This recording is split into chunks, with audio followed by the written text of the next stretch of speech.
ప్రముఖ గాయకుడు మనో కుమారులపై పోలీసులు కేసు నమోదు చేశారు. ఇద్దరిని అరెస్ట్ చేయగా మరో ముగ్గురు పరారీలో ఉన్నారు. మద్యం మత్తులో ఇద్దరిపై దాడి చేసి పరారీలో ఉన్న గాయకుడు మనో కుమారుల కోసం పోలీసులు తీవ్రంగా గాలిస్తున్నారు. పోలీసుల వివరాల ప్రకారం చెన్నై ఆలపాకానికి చెందిన 20 ఏళ్ల కృపాకరన్, మధురవాయల్కి చెందిన 16 ఏళ్ల కాలేజీ విద్యార్థి వలసరవాక్కం శ్రీదేవి కుప్పంలోని ఫుట్బాల్ అకాడమీలో శిక్షణ తీసుకుంటున్నారు.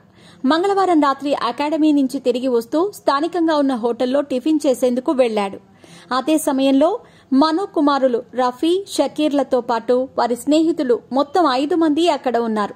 ఈ 5గురు మద్యం మత్తులో కృపాకరంతో పాటు మరో 16 ఏళ్ల బాలుడితో గొడవపడ్డారు. గొడవ ముదరటంతో ఇద్దరిపై దాడి చేశారు. ఈ ఘటనలో తీవ్రంగా గాయపడిన కృపాకరన్ కీళ్పాక్కం ప్రభుత్వ ఆసుపత్రిలో చికిత్స పొందుతున్నాడు. వలసరవాక్కం పోలీసులకు సింగర్ మనో కుమారులు రఫీ, షకీర్, వారి స్నేహితులు విఘ్నేష్, ధర్మ, జహీర్లపై కేసు నమోదు చేశారు. వీరిలో ఇద్దరిని అరెస్ట్ చేయగా మరో ముగ్గురు పరారీలో ఉన్నారు. హత్య, బెదిరింపులు, దాడి, అసభ్యకరంగా ప్రవర్తించటం వంటి 4 సెక్షన్ల కింద కేసు నమోదు చేసిన వలసరవాక్కం పోలీసులు విఘ్నేష్, ధర్మను అరెస్ట్ చేశారు. పరారీలో ఉన్న వారిలో మనో 2 కుమారులు, మరో స్నేహితుడు ఉన్నారు. వీరి కోసం పోలీసులు తీవ్రంగా గాలిస్తున్నారు. ఇందుకు సంబంధించిన వీడియోలు సోషల్ మీడియాలో వైరల్ గా మారాయి.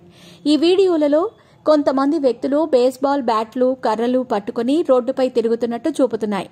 రోడ్డు పక్కన ఓ స్ట్రీట్ ఫుడ్ సెంటర్ వద్ద ఓ వ్యక్తిపై దాడి చేస్తున్నట్లు కనిపించాయి.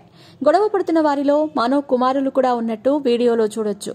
మద్యం మత్తులో ఉన్న వీరు అసభ్య పదజాలంతో తిడుతూ దాడికి పాల్పడుతున్నట్టు వీడియోలో చూడొచ్చు. ఈ వీడియోలు ప్రస్తుతం సామాజిక మాధ్యమాల్లో వైరల్ గా మారాయి.